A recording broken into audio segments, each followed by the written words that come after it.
Coming up here live at 5, a year ago today, the nation watched as the Capitol was attacked by some of our own. A look back at the dark day and what now lies ahead. I've been in the medical field around 17 years now, and it's the most contagious thing I've seen in my life. Plus, as COVID cases in San Diego continue to rise, more children are being hospitalized with the virus than ever before. What doctors are describing inside hospital. What do we want? What do we want?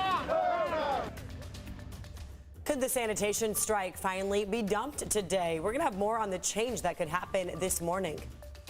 Plus, thankfully, a warmer start to our Thursday morning temperatures compared to 24 hours ago. And some spots are 9 degrees warmer, 4 degrees warmer in Oceanside and Fallbrook. So right now we're resting mostly in the 40s and 50s. A detailed look at your forecast, including much more sunshine for today on the way. It's all coming up here at 5 a.m.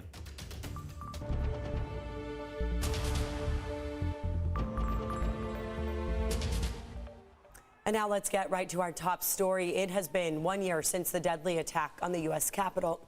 And today, President Biden is expected to place blame on former President Trump for misleading his supporters about the election. CBS's Laura Podesta is live on Capitol Hill now with what's changed at the Capitol here today. Good morning, Laura. Good morning, guys. Well, nearly exactly a year ago today, supporters of President Trump stormed the building, believing that then President-elect Biden had not rightfully won the 2020 election.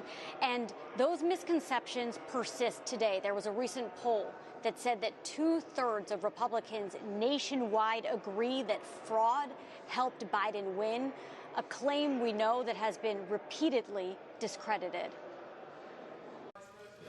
January 6th, 2021 started with Congress working to confirm Joe Biden's Electoral College victory. To object to the counting of the electoral ballots from Arizona. Not far from the Capitol, then President Trump was holding a rally as he and his supporters continued to question the results of the election. And if you don't fight like hell, you're not going to have a country anymore. Shortly after, some of his supporters stormed the building, making it all the way to the Senate floor, delaying the election certification until early the next morning. Then President-elect Biden called it an attack on democracy. This is not dissent. It's disorder. It's chaos. It borders on sedition. More than 700 people have been arrested in connection to the attack, but the FBI is still looking for 350 more believed to have committed acts of violence that day. Those who assaulted officers or damaged the Capitol face greater charges. Those who conspired with others to obstruct the vote count also face greater charges. At the Capitol today, there will be vigils and moments of reflection. In an address to the nation, President Biden is expected to speak to the importance of a peaceful transfer of power. He sees January 6th as a tragic culmination of what those 4 years under President Trump did to our country. A law enforcement bulletin said this week that there are no specific nor credible threats to the Capitol. And you heard a portion of it, but yesterday during his speech, Attorney General Merrick Garland alluded to the fact that there is much more to come in terms of the prosecution of January 6th. He didn't give a timeline as far as when his investigation will be over, but did say that that investigation will be based on facts and not politics. Back to you guys. All right, Laura. And also, what's happening there today to remember the victims? There's a lot happening here in D.C., on Capitol Hill, and nationwide. But let's start on Capitol Hill, where House Speaker Nancy Pelosi will be holding a moment of silence. And then members of Congress are going to be giving testimony about their experiences 1 year ago today, how they were feeling, what they saw. So that will be an interesting, to be able to really hear from people who were inside the building as it was being stormed. There will be vigils nationwide, pro-democracy vigils, and then on the other hand, there will be vigils for some of the protesters, many of whom are sitting in jail right now. So some of those protests, or some of those vigils, I should say, will be held outside the jails. Okay. All right, a lot going on there on Capitol Hill. Thanks a lot for that, Laura. The president is expected to deliver remarks on the U.S. Capitol attack starting at 6 a.m. our time. We're going to bring that to you in a CBS special report once that begins.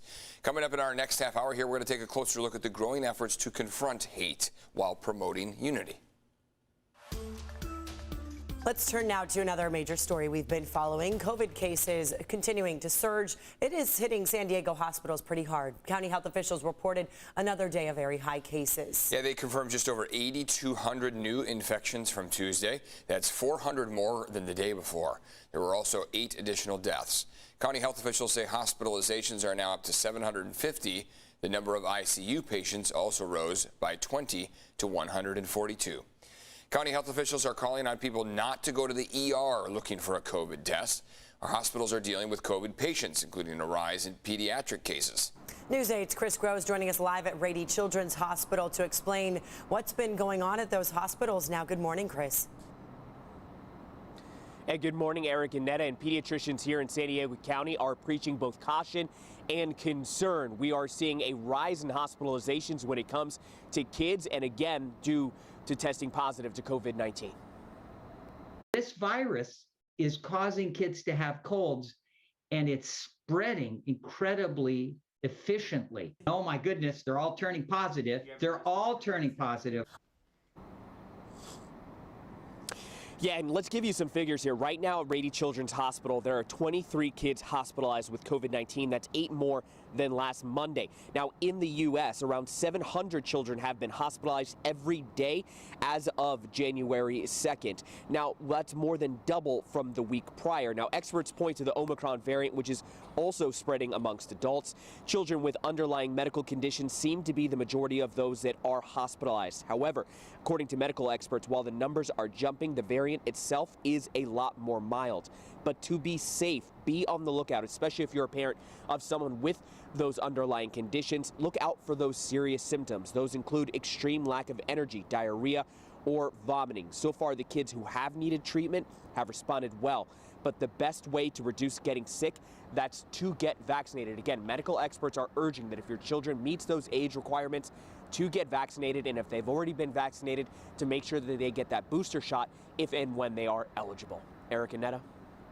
Chris, thanks for that. Hospitalizations across the state now nearing last year's peak. That's just one reason state officials are extending our indoor mask mandate. So it was set to expire January 15th, but it will now last until February 15th, another month. Other institutions, including schools and businesses, they're following suit here, all while understaffed and feeling the strain of COVID. Especially hard hit are those hospitals, as we've been discussing, with one nurse who died from COVID this week here in California. Doctors are also now urging people to ditch cloth masks for something with better protection. A cloth mask does not cut it anymore. You really need an umbrella or something that provides more protection, and that's what a surgical mask does compared to a cloth mask. Obviously, if you have access or ability to upgrade to something like a KN95, do so. Yeah, those KN95s, trying to order those on Amazon right now, it takes weeks, and they're quite pricey. State officials say they're not considering requirements for better masks in schools at this time. Cal State San Marcos is starting the first 2 weeks of the spring semester online. In a letter sent out yesterday evening, school officials said it's a temporary delay of in-person presence, and the schedule will resume February 7th. Other schools are taking similar measures. San Diego State announced classes are going back online for the first 2 weeks of its semester. In-person learning also expected to resume on February 7th. And it is official. Children ages 12 to 15 are now eligible for a Pfizer booster shot. The director of the CDC gave the green light. It was late yesterday when this happened after a recommendation from a CDC panel. The FDA approved it earlier this week, as we were reporting. So the CDC says about 47,000 teenagers ages 16 and 17 have already received Pfizer booster shots in the U.S. 95% of them reported side effects were not serious. At 5:09, let's get to your morning rush. A man arrested for killing a man at the Old Town Trolley Station is due for his arraignment today. 26-year-old Ryan Rextelis was taken into custody Tuesday after detectives identified him as the suspect. He's accused of exiting a trolley last Saturday with 68-year-old Martin Andara, then pushing Andara into an oncoming train for no apparent reason. Detectives believe this was a random attack. Today, sanitation workers on strike are expected to vote to bring an end to the labor dispute. 250 members of Teamsters Local 542 have been on strike from their jobs for 3 weeks now. They're demanding better wages. They want safer working conditions and new trucks from the company, which is Republic Services.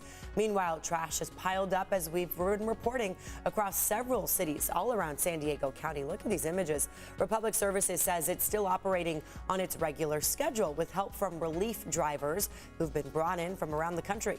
And that is the morning rush. Not quite as cool as you step outside here this morning. I've been lately throwing on like an extra layer. I think I would have just been fine with my hoodie this morning. Fine. Yeah. It's starting to get a little bit warmer. 46 degrees here in San Diego right now compared to the upper 30s that we were in to start off the week. So we're on that slow and steady incline of temperatures, moving in the right direction. The downside to this is it is pretty short-lived. By the time we get to tomorrow, we start to see those temperatures drop once again. The good news is overnight lows are not going to be quite as affected. That's mainly going to be affecting our afternoon highs. A little bit of cloud cover as we kick off the morning. That means that you can see those clouds drifting in from about the Orange County area. So Oceanside is down to 6 miles of visibility, and then down south, Imperial Beach is at 3. But beyond that, not seeing much trouble. Visibility isn't really an issue too much this morning, just a few isolated spots. As far as your forecast highs go today, we will finally be either at average or just slightly above average. Our forecast high in San Diego, 67 degrees, whereas average is 66 degrees. So we'll finally be in that warmer than average range, which has taken weeks for us to get there. Rain so far this month, nothing, of course, but average would be nearly half an inch. So we could use some rain. Sunset starting to get later and later, moving toward the 5 o'clock hour, but still at 4:58 for this afternoon. Live look outside, or at least a minute or two ago, and you can see there are a few clouds there, low clouds mainly, but not having much trouble in terms of visibility. Sunshine and warming temperatures continue this afternoon. It'll be the warmest day of the week by far, with a lot of that sunshine beaming through, but cooler and cloudier as we head into Friday and your weekend. So another low pressure system starts to move in. It'll fill our skies in the morning hours with that marine layer, and maybe even bring in a little drizzle as we head toward about your Monday morning. That's where we start to see some more significant changes. But then warming again as we head into next week. It doesn't really affect our temperatures all that much. We've got some nice warmer than average temperatures on the way over the next week or so. So we'll take a look at that extended 8-day forecast in just a few minutes, Eric.